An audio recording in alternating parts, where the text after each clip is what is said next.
আসসালামু আলাইকুম প্রিয় দর্শকবৃন্দ, কি অবস্থা সবার? আশা করি সকলে ভালো আছেন। ইনশাআল্লাহ আপনাদের দোয়ায় আমিও সুস্থ আছি, ভালো আছি। ভিউয়ার্স, আমি আপনাদের মাঝে আরও একটি আকর্ষণীয় টিন সেট ঘর, মানে উপরে টিন, চারপাশে দেওয়াল দেওয়াল ঘরের একটি সিলিং ডেকোরেশন এবং ওয়াল প্যানেল, ওয়ালে বোর্ড কীভাবে লাগানো হয় এই নিয়ে আমি একটি ভিডিও নিয়ে আপনাদের মাঝে উপস্থিত হলাম। আপনারা একটু ধৈর্য ধরে ভিডিওটা পুরোপুরি দেখেন।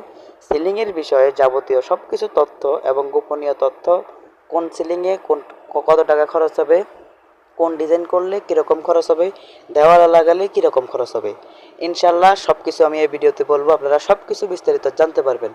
যারা কাজ করাবেন অবশ্যই এই ভিডিওটা একটু ধৈর্য ধরে দেখেন, সব সিলিংয়ের বিষয়ে সব কিছু আইডিয়া চলে আসবে। ভিউয়ার্স, আমরা এই কাজগুলো মূলত পিভিসি প্যানেলের কাজগুলো মূলত আমরা বাংলাদেশের প্রত্যেকটা জেলায় গিয়ে কাজগুলো করে দিয়ে আসি। এটা হলো আমাদের লং